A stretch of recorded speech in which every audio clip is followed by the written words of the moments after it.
Alright, so I wanted to dive into the world of digital painting, and I thought it'd be fun to do a 30-day painting challenge. Now, I actually have attempted a 30-day art challenge in the past, but I gave up after like 2 weeks, so this time I decided to set some guidelines for myself. Firstly, the first time I tried it, it was way too broad of a scope since it was just art in general. However, the challenge did make me realize that I really love digital painting, and in general, I think it's something that looks super nice, so I decided to focus on that. Additionally, I didn't want to necessarily aim for it to be consecutive to avoid burnout, and I think just trying to reach 30 days in general was a pretty optimal goal for me. Starting off, I was extremely lost. Firstly, not only did I have hardly any painting experience, but I also never tried painting a portrait both traditionally and digitally, so I had absolutely no idea what I was doing. From day 4, I went diving for tutorials, and I was introduced to the concept of color picking and blending. Although I was kind of worried that it felt like cheating, I think it was actually really helpful since it allowed me to perceive color more intricately and observe how shadows worked.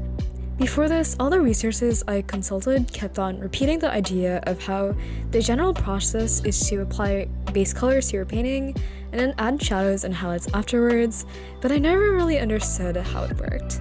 I definitely started to see more improvement, not just in my artwork, but just how I was able to perceive the references and even just art in general.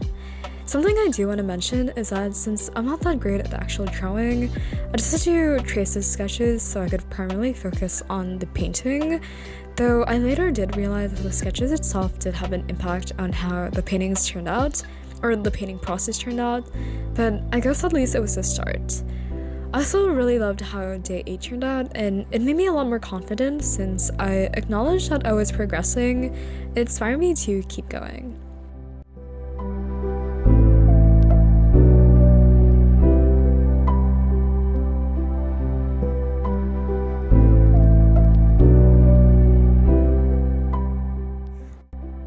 Looking back, I really liked how day 10 turned out.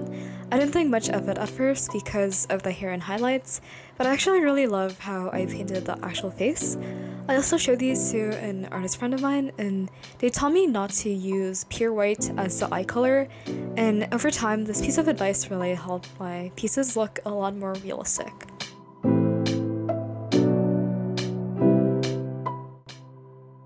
I also became more confident to ask for more advice, and another one of my artist friends was really nice enough to visually give me advice, and it was extremely helpful since firstly, I always struggled to follow verbal advice, so this time I actually was able to see it side by side, and it helped me realize how small details could have such a huge effect on the turnout, so I guess I wasn't doing as bad as I originally thought.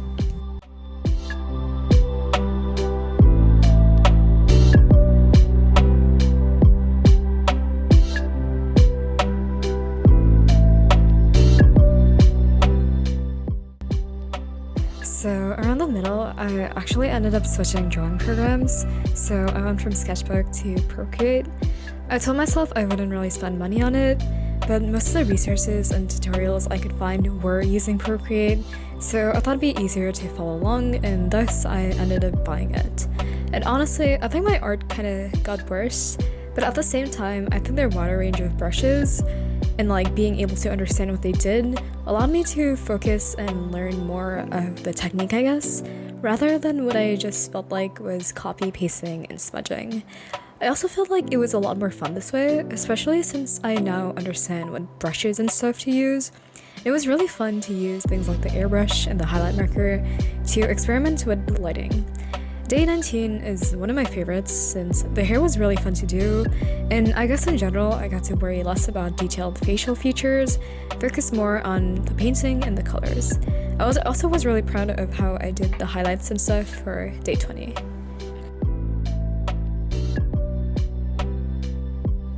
I started to experiment more with lighting, and to be honest, I still don't think I understand how lighting works, but I think just messing around experimenting helped me learn a bit of how it works, and mainly on what not to do. Something else is that I think I started to notice myself develop my own distinct art style in a way.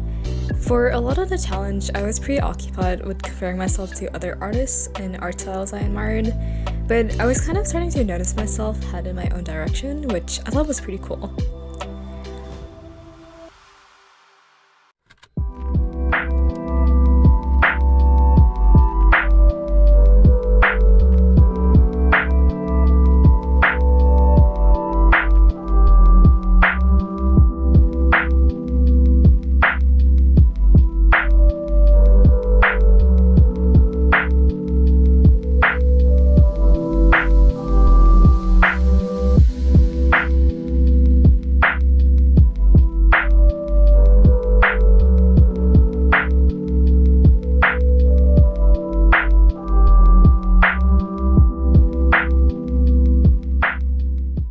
On day 29, I decided to repaint the first ever portrait I did. I felt some kind of pressure on myself for this one in my last day since it was kind of like a testament to my progress. And honestly, it did turn out kind of messy and it's not amazing, but personally I was really satisfied since I at least was able to jump in and know what I was doing. And still, compared to day 1, the improvement is definitely there and it looks much more like an actual painting now.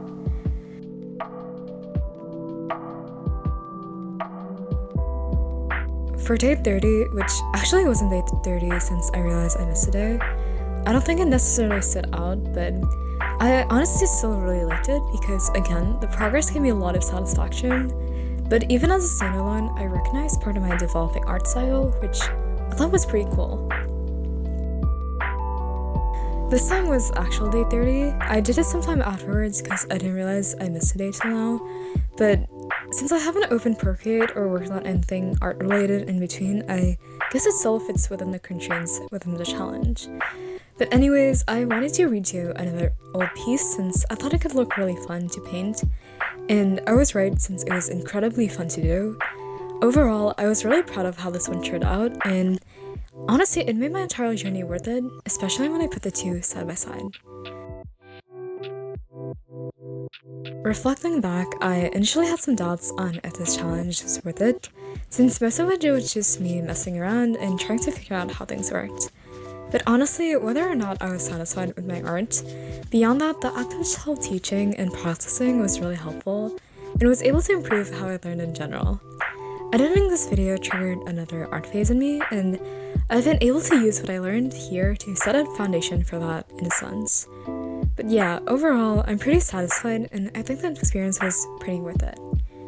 Anyways, thank you all for watching me progress and stay tuned for similar videos in the future.